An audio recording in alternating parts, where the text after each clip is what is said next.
canal da Maestane. Hoje eu trouxe o segundo vídeo, né, da segunda parcial de ICSE. Como a matéria é muito extensa e bem confusa, são muitos personagens, eu resolvi partir o vídeo então ao meio, para não ficar um vídeo muito extenso e cansativo. O primeiro vídeo já está disponível, né, falando um pouquinho desde lá de 55, quando Perón toma um golpe, até agora que ele, né, vai voltar. Então, assim, para quem não assistiu, assista, né? Para quem vai fazer aí a prova final, para quem está estudando o ICSE, assista todos os vídeos, tá lá na playlist, né? UBA, CBC, tem todos os vídeos resumos falando de ICSE. Continuando então agora, né? Lá em 73, então, lá no Citar no Poder e aí, né?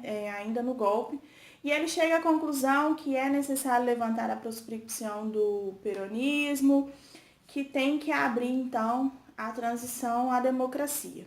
E aí, Perón, né, em 72, ele volta, tinha ficado 17 anos exilado, né, ele volta parcialmente, só que aí eles fazem toda uma burocracia para o Perón não poder se candidatar, falando que ele não estava aqui que só podia se candidatar quem estava aqui, enfim, faz toda uma coisa lá para ele não poder se candidatar. Perón vai e designa, então, Héctor Campora. Campora ganha, né? Vem uma poliarquia, porque o peronismo ele não estava proscrito, então poderiam votar, poderiam se eleger, só Perón, no caso, que não poderia. Então é considerado uma poliarquia, sim. Campora ele dava os cargos mais para a esquerda, né? Deixou as universidades a cargos da JP e tal, da Juventude Peronista.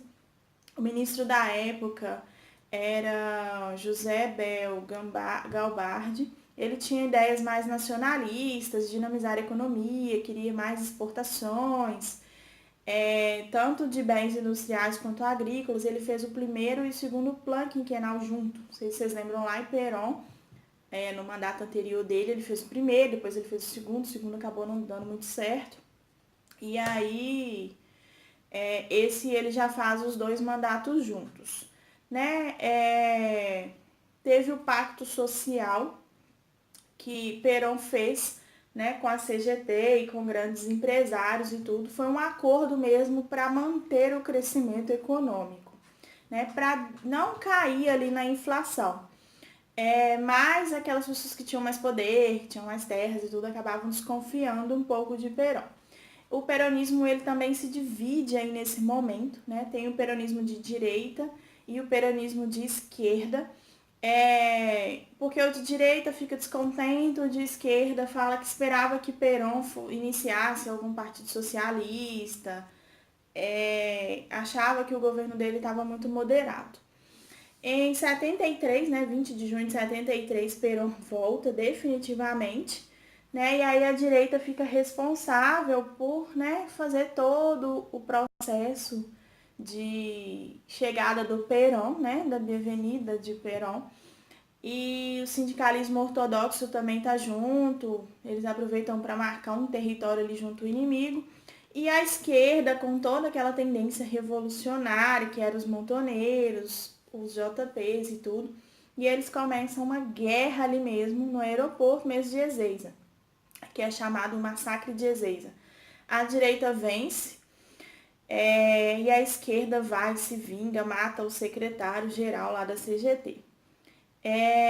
Poucos dias, né, 49 dias de mandato de Campora, né, Héctor Campora, ele vai e renuncia.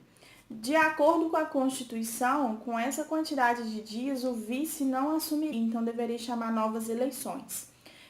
O presidente da Câmara, Raul Astiri, assume o poder só ali até mesmo conseguir concretizar as eleições, né, porque alguém tinha que assumir o poder. E aí eles chamam novas eleições e Perón ganha. Então, em 73, Perón vem por uma poliarquia também. Bem no iníciozinho ali do seu mandato, né, 2 dias depois, os montoneiros assassinam o secretário-geral da CGT, né, José Inácio Huck, não sei a pronúncia, porque eles tinham, lá daquela guerra ainda de Ezeiza. Lopes Rega, ele vem então, né, ajudar Perón. Ele até era parente lá de Raul Lachiri, que assumiu provisoriamente. Lopes Rega era aquele que tinha coisa de forças ocultas e tal. E aí ele começa a colocar só os seus colaboradores ali no poder mesmo, para cargos importantes. Ele começa a mover todas as redes sindicais, né, deixando de fora os grêmios, fora ali das redes sindicais, e ele muda o Código Penal para reprimir as greves, reprimir grupos que estivessem contra ali as coisas que ele estavam falando. Em 74, o diálogo de Perón com os juventude peronista já é péssimo, influência de Lopes Rega e de Isabel também. Rega também cria a AAA, que é uma aliança anticomunista argentina, responsável por... É um órgão ilegal, né? Responsável pela perseguição mesmo e sequestro de qualquer militância de esquerda, tanto peronista quanto antiperonista, e acaba matando em mais de 400 pessoas. A critério ali de curiosidade, 74, né, veio o dia do trabalho, aí Perón vai, faz um discurso e rompe definitivamente então com esses revolucionários. Tem uma crise econômica e Perón faz o pacto social, que é aquele que eu falei antes, né, lá na época de Campoura, para fugir ali da inflação, né, mas depois a inflação vai e volta a crescer. 1º de julho de 74, Perón morre.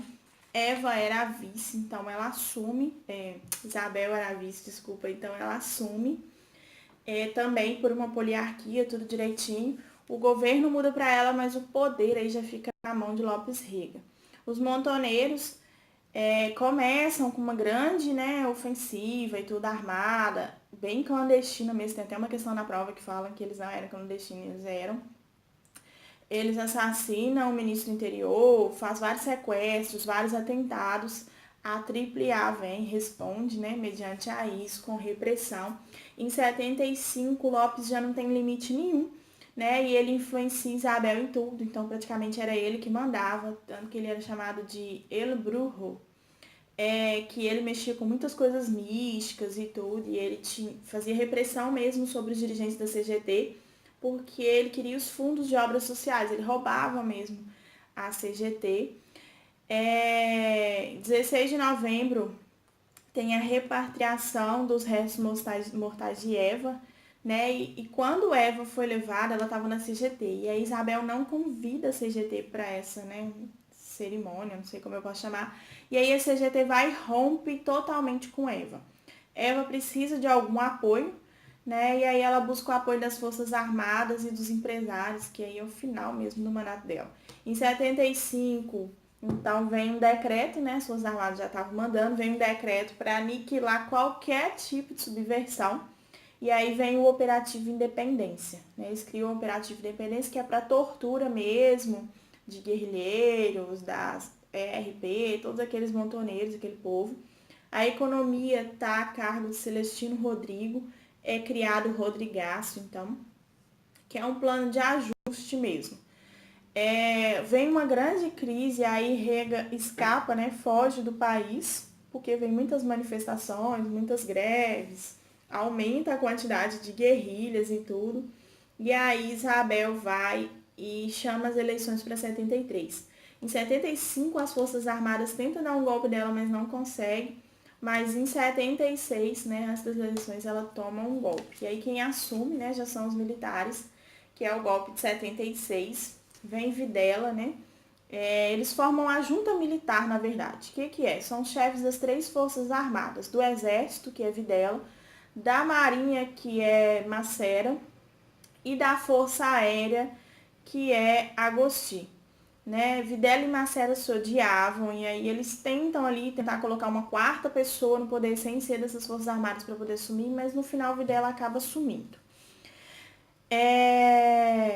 Como o povo estava bem descontente com o governo de Isabel, então eles acabavam ali, né, aceitando essa questão das Forças Armadas ter assumido. É chamado também de processo de reorganização nacional, esse golpe, né, porque é uma nova ditadura mesmo e os militares vieram para permanecer no poder. Quem está acontecendo, né, quem está assumindo essa questão da repressão é a AAA e o Operativo Independência mesmo, para repressão, tortura, essas coisas. Comparado às ditaduras anteriores, né, antes os militares, com essa ditadura agora, os militares eles acabam assumindo todos os ramos administrativos, eles intervêm na televisão, no rádio, em tudo, nos sindicatos, e aí eles tomam conta de tudo mesmo. Tá? A economia fica a cargo de José Alfredo Martinez de Oz. Ele continua fazendo as mesmas coisas, congelando salários, diminui o poder aquisitivo dos trabalhadores. E aí tem esse conflito ali dentro das próprias Forças Armadas. Em 77 tem uma tensão porque Videla apoia Oz e Mendes se opõe, né? Por exemplo, Mendes e Mason, eles não eram das três Forças Armadas. Em 77 também tem a Marcha de Madres de Plaza de Mayo. São reclamos desaparecidos e tudo. Como elas não podiam se agrupar e não podiam reclamar nada, elas ficavam caminhando em volta da praça mesmo, as mães. E aí aumentavam mais desaparecidos, porque eles sumiam com as mães também. Né? Para poder disfarçar isso tudo, porque em 78 os Estados Unidos começam a pressionar mesmo a Argentina, né? a junta militar, exigindo mesmo regularizar essa questão, exigindo a questão dos direitos humanos e tudo. Aí eles fazem o Mundial, né, a Copa do Mundo 78, que foi para ocultar mesmo a verdade, distrair o povo, distrair quem era de fora e tudo. Muita gente, né, europeus e tudo, não queriam vir jogar aqui na Argentina por causa dessa questão de ter esses boatos de tortura e tudo. Em 78 ainda continua essa guerra de Macera, de Agostinho e tudo. Videla fica no poder. Em 79 eles vão e convidam os direitos humanos para vir aqui para ver que estava tudo bem. Mas aí o povo começa a denunciar mesmo as coisas, né? E condena a junta militar. La Tablita, que é chamada esse sistema financeiro todo dessa época, né? Que libera a produção de estrangeiros, quebra as indústrias, baixa aí o dólar e tudo. Em 81, Viola assume, né? Então tira Videla do poder. Continua mesmo ali na questão do golpe. Viola assume em 81 também, ele era militar e tudo, mas ele já tinha uma parcial abertura política. O ministro, né, Lorenzo, ele tinha um plano que acentuou a crise, então ele piorou mais a crise, porque ele desvalorizou a moeda em 400%, a inflação piorou, teve mais quebra de empresas, então só colapso mesmo de tudo, aumentando a dívida. Em 81 era um fracasso total da economia. E aí eles tentam, né, enganar a sociedade de novo, aumentando atividades culturais e tudo, reaparecendo algumas coisas para tentar enganar o povo. Teve essa questão multipartidária aí, que é interessante no governo de 81 dele, que eram os principais partidos mesmo, estavam naquele clima de abertura política e tudo, alguns acordos para retomar a democracia, né? Em 84 eles chamam eleições livres. 82, né, só adiantando, né, mas em 82 Galtieri assume, também dentro do golpe, né, mas aí ele não quer saber dessas eleições de 84, ele quer o discurso militarista dele. Então, em 82, tem um grande acontecimento que vai surpreender essa junta militar, porque Galtieri era bem autoritário, era bem militarista mesmo. Em 82, na Casa Rosada, em frente à Casa Rosada ali, teve uma grande mobilização mesmo contra a ditadura, né, dos trabalhadores e tudo, da sociedade. E aí, eles vão, né, tem a repressão, tudo igual da mesma forma. E em 82 também tem os combates das tropas armadas das Ilhas Malvinas. Isso cai na prova também. Né? Ela era dos ingleses há muitos anos, a Argentina já tinha, né, entregado tudo quando a gente viu lá na primeira parcial. E aí eles entram nessa guerra aí com os ingleses, não vou entrar em detalhe disso, mas aí derrubam um cruzeiro da Argentina, não tem negociação, a Inglaterra ganha, né, e recupera, então, essas ilhas tinham um apoio dos Estados Unidos, tinham um apoio das Nações Unidas, Então, assim, resumindo, a Inglaterra vence e toma, né, e continua com as Ilhas Malvinas. E Galtieri, ele colocava na mídia notícias falsas, falava que era ele que estava ganhando e tudo, sendo que ele não estava ganhando nada. E aí isso só aumenta o conflito das juntas militares, que faz Galtieri cair. E aí a junta mesmo convoca a multipartidária para negociar, né, que são os vários partidos, para negociar a volta da democracia. Em 82, só também, critério de curiosidade, essa matéria é bem confusa, porque ela vai e volta nos anos, não é bonitinho igual a primeira. Felipe Carvalho, que era chefe do Banco Central, ele assume as dívidas públicas como dele. Ele fala, já que ninguém vai dar conta de pagar nada, o Estado vai pagar. Só que o Estado também não tinha dinheiro, né, gente? Então, em 83, aí eles chamam as novas eleições, né? Pressão aí dos partidos e tudo, dos sindicatos. E Reinaldo Bignoni ganha, tá? Ele decreta a destruição de arquivos, tudo aquilo que poderia complicar a junta, de sequestro, tortura, desaparição. Ele tenta sumir com tudo ali. É criada a Lei 22.929 de Pacificação Nacional, né, para poder dar anistia mesmo, perdão, das Forças Armadas que participaram dessa questão de repressão. Depois vem Afonso, né, em 83, então chama as eleições, aí Afonso ganha, já vem poliarquia, porque o peronismo estava participando, só que o peronismo não ganha, tá? E aí o governo de Afonso ele foi até bom no início, mas depois não foi muito para frente, tinha muita confusão do golpe, muita coisa que ele precisava resolver, então ele realmente não dava conta, né? Ele vem da UCR, que agora era uma só, tinha muitas expectativas da sociedade, a ditadura tinha detonado com tudo, né? A dívida estava enorme, inflação, tudo ruim, tudo muito complicado do quadro econômico, então Afonso até tentou. Ele criou a CONADEP, né, em 83, também cai na prova, que era para poder, coloquei aqui do lado, a CONADEP, que era a Comissão Nacional sobre a Desaparição de Pessoas, que era para poder mesmo reunir todas as informações, lembrando que Reinaldo Bignoni já tinha tentado, né, desaparecer com muitas provas. Então ele chama ali o grupo de cientistas, quem era de cultura, todos os inteligentes para ajudar a reunir todas as informações mesmo, todas as provas, né, a respeito da ditadura. Essa CONADEP cai muito na prova. E aí eles arrecadam, né, juntam todas as provas. Em 84 eles entregam o informe dessas provas. Em 85 inicia o juízo contra a junta. Tem até uma questão na prova que fala sobre isso, assim. Mas no governo de Afonso foi crucial ali a CONADEP para poder, né, trazer o juízo mesmo sobre as juntas, que é a resposta certa, porque tem muitas pegadinhas a respeito disso. E aí, em 85, então, tem o julgamento, né? E o julgamento é num tribunal civil, não é num tribunal militar, e aí os militares não aceitam muito essa questão. Isso fica até histórico, né? Porque geralmente eles deveriam ser julgados em tribunais militares e eles não eram. E aí eles são condenados mesmo, sequestros, torturas e etc. Em 84, né, o ministro da Economia era Bernardo Grispum. Ele tenta melhorar a política, fazer uma política distribucionista mesmo, mas a inflação só está aumentando e tudo. Tem o Plano Astral.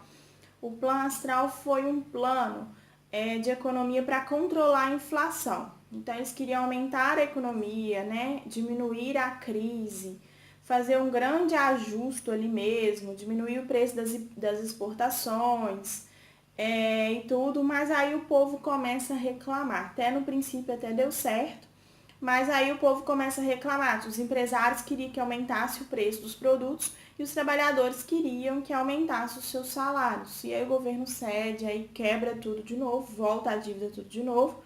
Em 87 eles querem privatizar as empresas, até tentam fazer essa questão de conseguir algum bônus para pagar a dívida, mas também não vai para frente. O Plano Primavera, que também não deu certo, né? Que tentava fazer o que eles tinham feito lá da primeira vez e tudo, de negociar esse congelamento aí dos salários, né, de ter esse bônus, entendo de privatizar, mas também a medida não gera confiança, então não vai para frente. Em 89 a inflação já está super alta, muita pobreza, o custo de vida já está enorme. Aí o ministro vai e renuncia, né? E o governo começa a receber ataques. Os Estados Unidos está cobrando de pagar a dívida. E aí eles entregam 5 meses antes, né? Só que complementando, em 87 é criada a Lei de Obediência Devida, que os militares lá, né, os oficiais intermediários, eles estavam só obedecendo e, né, a questão da repressão. E é criada também a lei do ponto final, né? Eles tinham até data X para poder fazer demanda contra a ditadura, porque já não aguentava mais falar daquilo. Então, até a data X, quem tinha que reclamar, reclamava, quem não reclamou, não reclamava mais.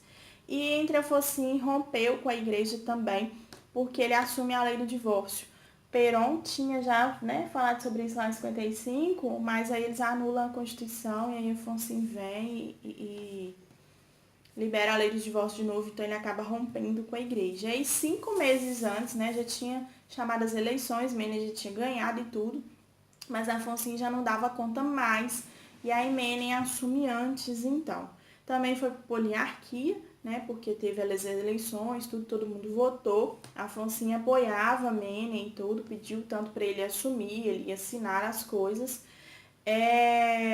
Aí Menem, também questão de prova, ele cria 2 leis, que é a lei de emergência, né, da economia, e a lei de reforma do Estado, que vai ortogar mesmo o poder a todos os executivos e tudo, porque Afonso que assinava as coisas e Menem queria já mandar em tudo, né? Menem, o mandato dele é para desmantelar mesmo, para tirar o Estado de regular toda a economia.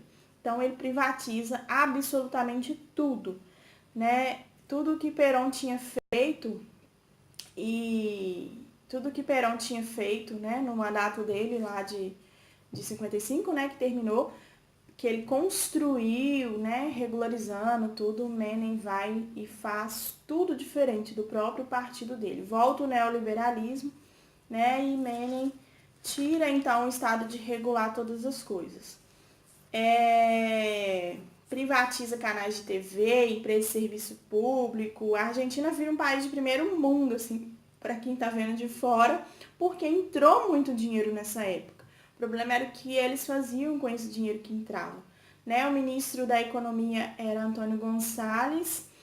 Ele faz uma reforma estrutural da economia, ele abre os capitais financeiros, desregulariza consórcio internacional, vende grande parte dos patrimônios do Estado, e em 91 o plano de Menem já está bem avançado. Né? Vem outro ministro, que é esse segundo que cai na prova, que é Carvacho, aquele mesmo lá do banco, né, que assumiu as dívidas para ele, que era o chefe do Banco Central. O plano dele cai na prova. Então ele fala que ele impulsiona o plano que vai igualar mesmo o peso do dólar, o valor do peso com o valor do dólar, né? E ao mesmo tempo ele proíbe as indenizações, e aí ele faz o plano então de convertibilidade, 1 por 1. Um peso era igual a $1, né? Que acabou rápido com a inflação e estabilizou a moeda. Foi favorecido por um contexto mundial ali na época, teve muito investimento, de coisas nacionais e tudo.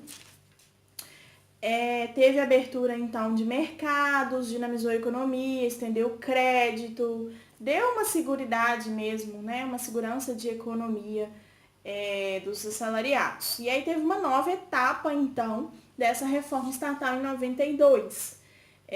Só que saía muito dinheiro, né? Mas eles não podiam manter, porque saía muito dinheiro, mas eles não davam conta de manter isso. E eles não podiam deixar isso transparecer para quem era de fora. Então, o que Menem faz para mostrar para todo mundo que tudo estava bem, que eles tinham dinheiro sim? Né? Ele tira saúde, tira dinheiro da saúde, tira saúde da educação, principalmente das províncias, usando o argumento aí do federalismo. ele mostra, né, que não tinha muito com que gastar, porque ele passa a responsabilidade da saúde e da educação para as províncias. Então, né, na questão dele não tinha muito com que gastar, porque as províncias que tinham que gastar, mas ele também não repassava o dinheiro para essas províncias. E aí fica prejudicado as escolas, os hospitais das províncias e tudo. Ele transfere a obrigação, mas não transfere os recursos. Privatiza os bancos, privatiza os ferrocarrilhos, né, e detona com tudo. Ele tinha, né, ele era visto como suspeito de corrupção, mas essas notícias não mudavam a questão, né, de que das pessoas viam a respeito dele. Ele faz acordo com os radicalismos, então ele reforma as constituições, faz o Pacto de Olivos, que era mesmo o pacto para ele se manter no poder, né? Em 95 ele já fala isso, que ele ia continuar com o por um, de fazer reformas na saúde, faz todo ali um processo, né, de reeleição, porque eram exigências até de Afonso, que estava apoiando ele. Então ele começa a criar um conselho de magistratura para selecionar os juízes, porque ele que queria, né? Quando ele vai fazer o Pacto de Olivos, a UCR, né, que Afonso estava lá por dentro, obriga ele, faz algumas exigências para ele, porque Menem que escolhia esses juízes. E aí Afonso fala, não, agora você vai criar um conselho para escolher esses juízes, porque Menem estava mandando em tudo, né? E Afonso ainda queria interferir nas coisas. Então ele queria que incluísse um terceiro senado para partidos melhores, né? Que colocasse chefes de gabinetes, que transformasse a capital federal em cidade autônoma, que hoje é a cidade autônoma de Buenos Aires, para escolher, né, as suas próprias autoridades. E aí, como resultado do Pacto de Olivos, então, teve uma reeleição, podia ter a única reeleição do mandato de 4 anos. Inclusive, né, Menem vai se reeleger. Em 95 teve duas greves, né, mais consideráveis assim. 96, 97 teve uma recessão. Capitais estrangeiros, né, continua, aí vem a crise. Né, os capitais estrangeiros, né, são retirados, a dívida só continua aumentando, né, com muitos juros inclusive. E aí o plano de convertibilidade, que na verdade durou 10 anos, mas com 6 anos de plano, o efeito já era devastador, tá? Muitas pessoas sem trabalhar, né? A riqueza era só para quem era bem rico mesmo, porque a geral já não estava, e só aumentava a pobreza. Sobre Menem e os militares, ele libera para os militares, né, o perdão de anistia, mas ele também traz um pouco de repressão a respeito disso, para os militares e para os militantes. E porque ainda tinha os caras pintadas e tudo, aquele povo lá que fazia algumas manifestações. Em 98 tem um grande período de recessão, né, do peronismo e da população, porque eles não queriam que terminasse um por um. Não interessa o que estava acontecendo na economia, não interessa o que estava acontecendo com a crise, o povo queria um por um. E em 99, Rua ganha, né? Porque tinha acabado lá o mandato de Menem e ele promete que vai continuar com o por um, então ele ganha as eleições. Bom, a matéria é enorme, gente, ela é confusa porque vai e volta nos anos, né? Eu tenho os meus resumos, que são os meus cartõezinhos, que eu sempre faço. Eu fiz um para cada presidente porque eu achei que ficou bem confusa a matéria, né? Eu quis trazer um pouco aqui no canal, um pouquinho de cada coisa que eu achei importante, né? Relembrar dessas questões de cada presidente, mas dá uma olhada também nos meus cartõezinhos, está disponível no Drive, o link tá aqui, tá também lá no Instagram, @maistane. Eu espero que vocês tenham uma boa prova, né? Seja de segunda parcial ou seja de final. Para quem vai fazer a final, assista todos os vídeos lá da playlist CBC, porque vai ajudar muito e afinal cai toda a matéria. Eu espero que vocês estejam gostando no resumo. Deixe um like aqui nesse vídeo, né? Se inscreva no canal e compartilhe com seus amigos.